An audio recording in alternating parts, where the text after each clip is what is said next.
नमस्कार, मैं हूं सच्चिदानंद वशिष्ठ।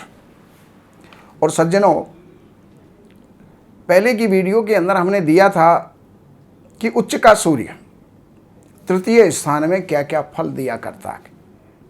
लेकिन आज तृतीय स्थान के अंदर सूर्य अगर नीच का है तो वो हमें क्या क्या दुष्परिणाम दे सकता है, उसकी जानकारी देने का प्रयास करते हैं।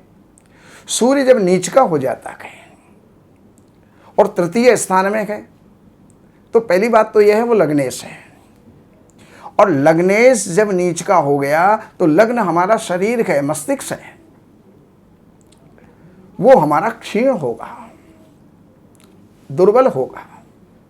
सूर्य जिन जिन चीज़ों का कारक है, जैसे आत्मा का कारक है, हमारी अस्थियों का कारक है, हमारे हृदय और नेत्र का कारक है, राज्य कारक है, पिता का कारक है, उन सभी क्षेत्रों के अंदर उसका जो प्रभाव है वो क्षीण प्राप्त होगा, यानी हल्का प्रभाव हमको प्राप्त होगा, कम प्रभाव हमको प्राप्त होगा। और ये 17 अक्टूबर से लेकर के और 15 नवंबर तक सूर्य नीच राशि में होता है।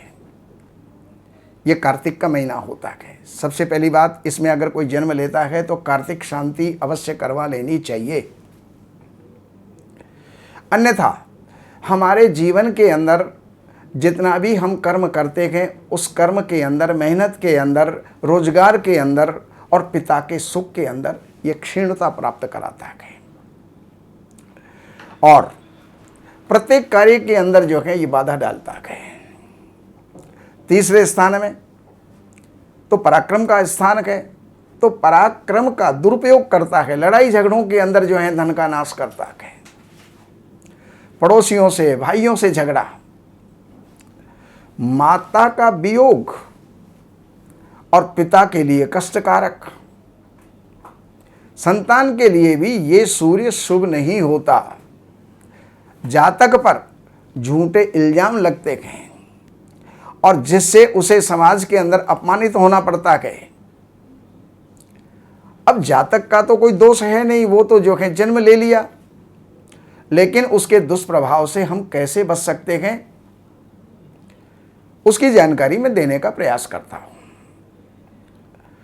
जिनके भी सूर्य तृतीय स्थान में नीच का है वो इस वीडियो को डाउनलोड कर लें,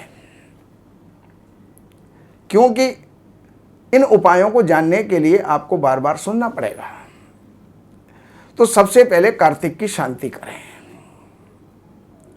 दूसरे नंबर पर जो यहां यंत्र बना हुआ है, सूर्य यंत्र, वो सोने के पत्रे पर, तांबे के पत्रे पर या भोज पत्र पर, सोने तांबे के पत्र पर खुदवाना पड़ेगा। और भोज पत्र अगर है तो उसके ऊपर लाल चंदन की स्याही से, अनार की कलम से रविवार के दिन लिखें 21,000 सूर्य मंत्र, ये आप जाप करें। ओम ह्रांग ह्रींग ह्रोंग सह सूर्याय नमः, इसको जाप करके उसको धारण करें। ये आपके लिए सुरक्षा कवच बन जाएगा। इसके अलावा मदिरा का सेवन ना करें,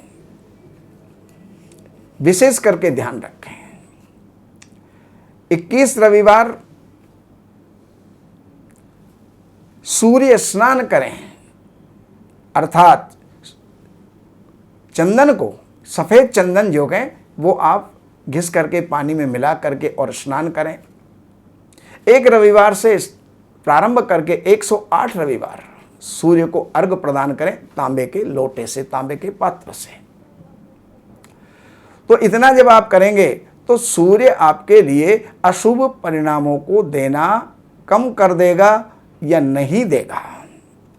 और तांबे के चौकोर टुकड़े जिसके ऊपर केसर लगा करके और उसको जो है गुलाबी वस्त्र में लपेट करके पूर्व दिशा में सूर्योदय के समय जमीन के अंदर आपको दबाना है।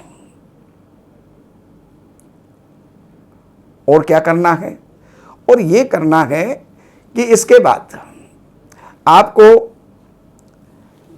अपने इष्ट देव की कोई भी, जो भी जिस भी देवता को आप मानते हैं, वो चाहे सूर्य है, गणेश है, दुर्गा है, लक्ष्मी है, शिव है, विष्णु है, हनुमान जी हैं, जिनको भी आप इष्ट देव मानते हैं, जिनकी आप जो हैं इष्ट रखते हैं, उन्हीं की चांदी की प्रतिमा रविवार के दिन अपने मंदिर के अंदर स्थापित करें।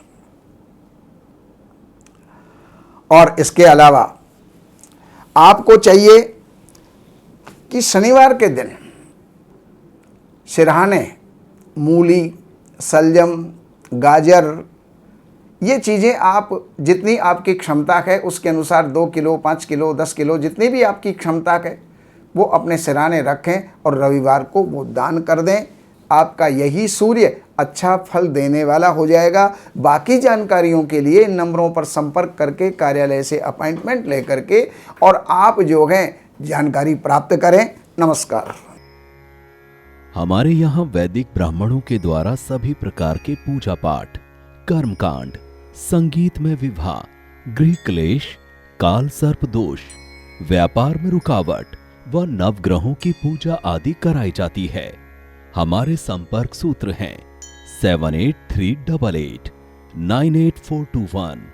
देवज्ञ सच्चिदानंद वशिष्ठ जी से वास्तु, ज्योतिष, वैदिक अनुष्ठान, पूजा पाठ, महामृत्युंजय पाठ, शतचंडी पाठ, बगुलामुखी पाठ, भैरव अनुष्ठान आदि, राशि रत्न, रुद्राक्ष, कवच आदि हेतु संपर्क करें। हमारे संपर्क सूत्र हैं 7838898421। हमारी वेबसाइट है www.shrivashishth.com।